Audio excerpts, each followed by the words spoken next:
ಆಸ್ಪತ್ರೆಯ ಕರ್ಮಕಾಂಡ ಬಯಲು. Public TV ವರದಿ ಬೆನ್ನಲ್ಲೇ ಆಡಳಿತ ಮಂಡಳಿ ಅಲರ್ಟ್. ಕೊಪ್ಪಳದಲ್ಲಿ ಇನ್ನೂ ಅಸ್ಪೃಶ್ಯತೆ ಜೀವಂತವಾಗಿದೆಯಾ? ಈ ಸುದ್ದಿಗಳ ಡೀಟೇಲ್ಸ್ ನೋಡ್ತಾ ಹೋಗೋಣ ಕರ್ನಾಟಕ ಟಾಪ್ 20ಯಲ್ಲಿ. ರಾಜ್ಯ ರಾಜಧಾನಿಯಲ್ಲಿರುವ ಅತಿ ದೊಡ್ಡ ಮಿಂಟೋ ಆಸ್ಪತ್ರೆಯ ಕರ್ಮಕಾಂಡ ಬಯಲಾಗಿದೆ. ಮಿಂಟೋ ಆಸ್ಪತ್ರೆಗೆ ಉಚಿತವಾಗಿ ಚಿಕಿತ್ಸೆ ಸಿಗುತ್ತೆ ಅಂತ ದೂರಗಳಿಂದ ಜನ ಬರ್ತಾರೆ. ಆದ್ರೆ ರೋಗಿಗಳ ಬಳಿ ವೈದ್ಯರು ಅಮಾನವೀಯವಾಗಿ ನಡ್ಕೊಳ್ತಾ ಇದ್ದಾರೆ. ಸರಿಯಾಗಿ ಚಿಕಿತ್ಸೆ ನೀಡದೆ ಊಟದ ಸಮಯ ಅಂತೆಲ್ಲ ನೆಪ ಹೇಳಿ ರೋಗಿಗಳನ್ನ ಹೊರಗೆ ಕಳಿಸಿ ಬೀಗ ಹಾಕಿರೋದು ಬೆಳಕಿಗೆ ಬಂದಿದೆ. ಈ ಬಗ್ಗೆ ನಿಮ್ಮ ಪಬ್ಲಿಕ್ ಟಿವಿ ವರದಿ ಬಿತ್ತರಿಸ್ತಾ ಇದ್ದಂತೆ ಆಡಳಿತ ಮಂಡಳಿ ಎಚ್ಚೆತ್ತಿದೆ. ಆಸ್ಪತ್ರೆಗೆ ಬೀಗ ಹಾಕಿದ್ದ ಬಗ್ಗೆ ಕ್ರಮ ವಹಿಸ್ತೀವಿ, ರೋಗಿಗಳು ಕುಳಿತುಕೊಳ್ಳೋದಕ್ಕೆ ಪ್ರತ್ಯೇಕ ವ್ಯವಸ್ಥೆಯನ್ನ ಮಾಡ್ತೀವಿ ಅಂತ ಸ್ಪಷ್ಟನೆ ಕೊಟ್ಟಿದ್ದಾರೆ. ಪೇಷಂಟ್ಸ್ ನ ಅವರು ಊಟ ಮಾಡ್ಕೊಂಡು ಹೊರಗಡೆ ಕೂತ್ಕೊಂಡು ಇದು ಮಾಡೋದಕ್ಕೆ ಬೇರೆ ಒಂದು ಸ್ಥಳ ವ್ಯವಸ್ಥೆ ಮಾಡ್ತಾ ಇದ್ವಿ ಆಸ್ಪತ್ರೆಯಲ್ಲಿ. ಒಂದು ಆ ಸಮಯದಲ್ಲಿ ಅವ್ರು ಆಚೆ ಕೂತ್ಕೊಂಡು ವೇಟ್ ಮಾಡ್ಬೋದು, ಅಥವಾ ಒಳಗಡೆ OPD ಪ್ರಿಮಿಸಸ್ ಅಲ್ಲಿ ಏನೋ ಜಾಗವನ್ನು ಐಡೆಂಟಿಫೈ ಮಾಡ್ತೀವಿ. ಬೀಗ ಹಾಕಿರೋ ಪ್ರಕರಣಕ್ಕೆ ಸಂಬಂಧಪಟ್ಟಂತೆ ಹಾಕಿರೋದು ನನ್ನ ಗಮನಕ್ಕೆ ಬಂದಿಲ್ಲ, ಅದಕ್ಕೆ ಅದ್ರ ಬಗ್ಗೆ ನಾನು ಕ್ರಮ ತಗೊಳ್ತೇನೆ. ಆಕ್ಚುಲಿ ನೋಡಿ 4 ಗಂಟೆಗೆ ನಾವು ಕ್ಲೋಸ್ ಮಾಡೋದಿಲ್ಲ. 4 ಗಂಟೆ ಆದ್ಮೇಲೆ 6 ಗಂಟೆವರೆಗೂ ಪೇಷಂಟ್ಸ್ ನೋಡ್ತಾನೆ ಇರ್ತಾರೆ, ಬೆಳಗ್ಗೆಯಿಂದ ಬಂದಿರೋ patients. So 1 o'clock to 2 o'clock lunch break ಸಮಯದಲ್ಲಿ ಅದು ಪ್ರಿಮಿಸಸ್ ಕ್ಲೀನ್ ಮಾಡೋದಕ್ಕೆ ಮಾತ್ರ ಹೊರಗಡೆ ಕಳಿಸಿರ್ತೀವಿ. ಈಗ ಅದಕ್ಕೆ ಒಂದು ಪ್ರತ್ಯೇಕ ವ್ಯವಸ್ಥೆ ಮಾಡೋದಕ್ಕೆ ನಾವು ನೋಡ್ತೀವಿ. ಕೊಪ್ಪಳದಲ್ಲಿ ಅಸ್ಪೃಶ್ಯತೆ ಆಚರಣೆ ಜೀವಂತವಾಗಿದೆ. ಕೊಪ್ಪಳದ ಹಾಲವರ್ತಿ ಗ್ರಾಮದಲ್ಲಿ ಇವತ್ತಿಗೂ ದಲಿತ ಸಮುದಾಯದವರನ್ನ ಹತ್ತಿರಕ್ಕೆ ಬಿಟ್ಕೊಳ್ತಿಲ್ಲ. ಹಾಲವರ್ತಿ ಗ್ರಾಮದಲ್ಲಿರುವ ಹೋಟೆಲ್ಗಳಿಗೆ ದಲಿತ ಪ್ರವೇಶಕ್ಕೆ ಅವಕಾಶ ನೀಡಿಲ್ಲ. ಇಂದಿಗೂ ಹೋಟೆಲ್ನಲ್ಲಿ ದಲಿತರಿಗೆ ಪ್ರತ್ಯೇಕ ಪ್ಲೇಟ್, ಗ್ಲಾಸ್ ಅನ್ನ ನೀಡಲಾಗ್ತಾ ಇದೆ. ಹೋಟೆಲ್ ಒಂದೇ ಅಲ್ಲ, ಕ್ಷೌರಿಕ ಅಂಗಡಿಯಲ್ಲೂ ಕೂಡ ದಲಿತರಿಗೆ ಕ್ಷೌರ ಮಾಡ್ತಿಲ್ಲ. ಕ್ಷೌರ ಮಾಡಿಸೋದಿಕ್ ಹೋದ್ರೆ ಕ್ಷೌರಿಕ ನಿಮ್ಮ ಜನಾಂಗಕ್ಕೆ ನಾವು ಕ್ಷೌರ ಮಾಡೋದಿಲ್ಲ ಅಂತಿದ್ದಾರಂತೆ. ಇನ್ನು ಈ ಅಸಮಾನತೆ ವಿರುದ್ಧ ಸಿಡಿದಂತಹ ದಲಿತ ಯುವಕರು ಹೋರಾಟಕ್ಕೆ ಮುಂದಾಗಿದ್ರು. ಹಾಲವರ್ತಿ ಗ್ರಾಮದಲ್ಲಿ ಹೋಟೆಲ್, ಕ್ಷೌರಿಕ ಅಂಗಡಿ ಬಂದ್ ಮಾಡಿಸಿದ್ದಾರೆ, ನ್ಯಾಯಕ್ಕಾಗಿ ಆಗ್ರಹಿಸಿದ್ರು. ಈ ಬೆನ್ನಲ್ಲೇ ಗ್ರಾಮದ 3 ವಿರುದ್ಧ ಎಫ್ಐಆರ್ ದಾಖಲಾಗಿದೆ. ಇಬ್ಬರನ್ನ ಬಂಧಿಸಲಾಗಿದೆ. ಮುಂಜಾಗ್ರತಾ ಕ್ರಮವಾಗಿ ಗ್ರಾಮದಲ್ಲಿ 2 DAR ವಾಹನದೊಂದಿಗೆ ಪೊಲೀಸರು ಬೀಡು ಬಿಟ್ಟಿದ್ದಾರೆ. AC ನೇತೃತ್ವದಲ್ಲಿ ಶಾಂತಿ ಸಭೆ ನಡೆದಿದೆ. ದೇವಸ್ಥಾನಕ್ಕೆ ಬಿಡ್ತಾ ಇಲ್ಲ, ಒಳಗಡೆ ಕಟಿಂಗ್ ಶಾಪ್ ಹೋದ್ರೆ ಕಟಿಂಗ್ ಮಾಡಲ್ಲ ಅಂತ ಹೇಳ್ತಾರೆ. ಹೋಟ್ಲದಾಗ ನಮಗೆ ಪ್ರವೇಶ ಇಲ್ಲ. ಒಳಗಡೆ ನಾವು ಹೋಗ್ಬೇಕಂದ್ರೆ ಅದಕ್ಕಪ್ಪ ನೀವು ಮಾದರಿ ಇಲ್ಲಿ ಮಟ್ಟ ಹೆಂಗ್ ಬಂದ್ರಿ, ನೀವು ಎಲ್ಲಿ ಸ್ಥಾನ ಅಲ್ಲೇ ಇರ್ಬೇಕಂತಾರ. ಅದು ಮೇಲೆ ನಾವು ಹೋದ್ರೆ ನೀವು ಜಗ್ಗ ಮೂಲೆಗಿಟ್ಟು ಮೂಲೆ ಜಗ್ ತಗೊಂಡ್ ತೊಳ್ಕ ನೀರು ಹಾಕ್ತಿವಿ. ಇಷ್ಟಾದ್ರೂ ಅಸ್ಪೃಶ್ಯತೆ ಹೋಗಿಲ್ಲ ಸರ್ ನಮ್ಮೂರೊಳಗೆ.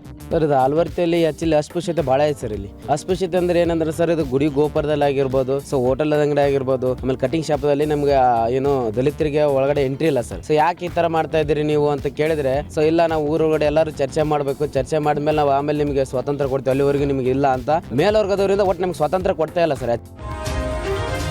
ಆಂಧ್ರ ಮೂಲದ ವ್ಯಕ್ತಿಯೊಬ್ಬ ಹಣ ದ್ವಿಗುಣಗೊಳಿಸುವುದಾಗಿ ನಂಬಿಸಿ 106 ಜನರಿಂದ ಬರೋಬ್ಬರಿ 4 ಕೋಟಿಗೂ ಅಧಿಕ ಹಣ ಪಡೆದು ವಂಚಿಸಿದ್ದಾನೆ. ಚಿತ್ರದುರ್ಗದಲ್ಲಿ ಈ ಪ್ರಕರಣ ತಡವಾಗಿ ಬೆಳಕಿಗೆ ಬಂದಿದೆ. ಹೊಳಲ್ಕೆರೆ ತಾಲೂಕಿನ ಚಿಕ್ಕಜಾಜೂರಿನ ರೈಲ್ವೆ ಇಲಾಖೆ ನೌಕರ ರಮೇಶಪ್ಪಗೆ ಆಂಧ್ರ ಮೂಲದ ಕೋಡೆ ರಮಣಯ್ಯ ಎಂಬ ಆಸಾಮಿ ಕೇವಲ 2 ತಿಂಗಳಲ್ಲಿ ಹಣ ದ್ವಿಗುಣಗೊಳಿಸುವುದಾಗಿ ಆಮಿಷ ಒಡ್ತಾನೆ. 1,04,000 ರೂಪಾಯಿ ಹಣ ಪಡ್ಕೊಂಡು ವಂಚಿಸಿದ್ದಾನೆ ಅಂತ ಚಿಕ್ಕಜಾಜೂರು ಠಾಣೆಯಲ್ಲಿ ಪ್ರಕರಣ ದಾಖಲಾಗಿದೆ. ಇನ್ನು crowd club international private limited ಹೆಸರಲ್ಲಿ ವ್ಯವಹಾರ ನಡೆಸ್ತಾ ಇರುವಂತಹ ರಮಣಯ್ಯ ಜನರನ್ನ ನಂಬಿಸೋದಿಕ್ಕೆ ಅಗ್ರಿಮೆಂಟ್ ಸಹ ಮಾಡಿಸಿಕೊಳ್ತಿದ್ದ ಅಂತ ಹೇಳಲಾಗ್ತಿದೆ. ಸದ್ಯ ಘಟನೆ ಸಂಬಂಧ ಚಿತ್ರದುರ್ಗದ ಸೆಸ್ ಠಾಣೆಗೆ ಕೇಸ್ ವರ್ಗಾವಣೆಯಾದ ಹಿನ್ನೆಲೆಯಲ್ಲಿ ಪ್ರಕರಣದ ತನಿಖೆಯನ್ನ ಚಿತ್ರದುರ್ಗ ಸೆಸ್ ಠಾಣೆ CPI ವೆಂಕಟೇಶ್ ನೇತೃತ್ವದಲ್ಲಿ ಚುರುಕುಗೊಳಿಸಲಾಗ್ತಾ ಇದೆ. ಇನ್ನು ಆರೋಪಿ ಪತ್ತೆಗೆ ಪೊಲೀಸರು ಬಲೆ ಬೀಸಿದ್ದಾರೆ.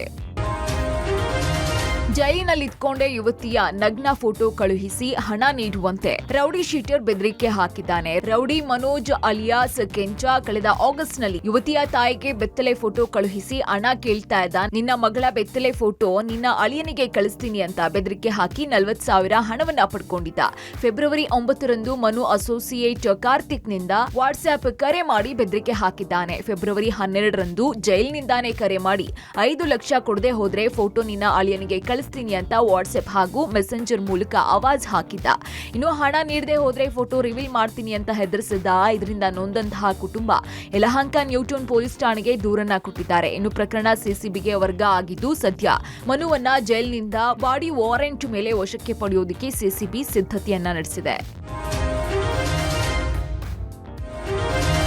ಅಲಂಕಾರಿಕ ಅಗರಬತ್ತಿ ಬರ್ನರ್ ಕಂಟೈನರ್ನಲ್ಲಿ ಅಡಗಿಸಿ ಅಕ್ರಮ ಚಿನ್ನ ಸಾಗಣೆ ಮಾಡುತ್ತಿದ್ದ ಪ್ರಯಾಣಿಕನನ್ನ ಬೆಂಗಳೂರಿನ ಕೆಂಪೇಗೌಡ ಅಂತಾರಾಷ್ಟ್ರೀಯ ವಿಮಾನ ನಿಲ್ದಾಣದ ಕಸ್ಟಮ್ಸ್ ಅಧಿಕಾರಿಗಳು ವಶಕ್ಕೆ ಪಡೆದಿದ್ದಾರೆ. ಕುವೈತ್ನಿಂದ ಬೆಂಗಳೂರಿಗೆ ಆಗಮಿಸಿದ ಭಾರತೀಯ ಮೂಲದ ಪ್ರಯಾಣಿಕನನ್ನ ತಪಾಸಣೆಗೆ ಒಳಪಡಿಸಿದಾಗ ಅಕ್ರಮ ಚಿನ್ನ ಸಾಗಾಟ ಪ್ರಕರಣ ಪತ್ತೆಯಾಗಿದೆ. ಪ್ರಯಾಣಿಕರ ಬಳಿ 17 ಲಕ್ಷ ಮೌಲ್ಯದ 279 ಗ್ರಾಂ ಚಿನ್ನ ಪತ್ತೆಯಾಗಿದೆ. ಪ್ರಕರಣ ದಾಖಲಿಸಿಕೊಂಡು ಹೆಚ್ಚಿನ ವಿಚಾರಣೆ ನಡೆಸಲಾಗಿದೆ. ಫ್ಯಾಷನ್ ಕ್ರೇಜ್ಗಾಗಿ ಟ್ಯಾಟೂ ಹಾಕಿಸ್ಕೊಳ್ಳೋದು ಕಾಮನ್. ಆದ್ರೆ ಇಲ್ಲಿ ಒಬ್ಬ ಸ್ವಾಮೀಜಿ ಸನಾತನ ಧರ್ಮದ ಸಂಕೇತವಾಗಿ ಟ್ಯಾಟೂವನ್ನ ಹಾಕಿಸ್ಕೊಂಡಿದ್ದಾರೆ. ಸ್ವಾಮೀಜಿಯ ಮೈ ತುಂಬಾ ಟ್ಯಾಟೂಗಳದ್ದೇ ಕಾರ್ಬಾರು. Lakshmipati Swamiji alias tattoo Swamiji. ಮುಕ್ಕೋಟಿ ದೇವತೆಗಳನ್ನ ಪ್ರತಿನಿಧಿಸುವಂತೆ ಇವರು ಟ್ಯಾಟೂವನ್ನ ಹಾಕಿಸ್ಕೊಂಡಿದ್ದಾರೆ. ಮೂಲತಃ ಮೈಸೂರಿನ ಈ ಸ್ವಾಮೀಜಿ ಪಾದಯಾತ್ರೆ ಮೂಲಕ ಸನಾತನ ಧರ್ಮದ ತತ್ವವನ್ನ ಸಾರುವ ಕೆಲಸ ಮಾಡ್ತಿದ್ದಾರೆ. ವಿಶಾಖಪಟ್ಟಣ, ಆಂಧ್ರ ಸೇರಿದಂತೆ ಅನೇಕ ರಾಜ್ಯಗಳಿಗೆ ಕೂಡ ಪಾದಯಾತ್ರೆ ಹೋಗಿದ್ದಾರೆ.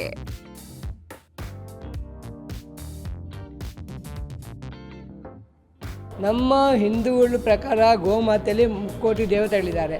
ಈಗ ಅಚ್ಚೆ ಅಂದರೆ 100 ಥರ ಅಚ್ಚೆಗಳು ಹಾಕೋತಾರೆ, ಅವರು ಇಷ್ಟ.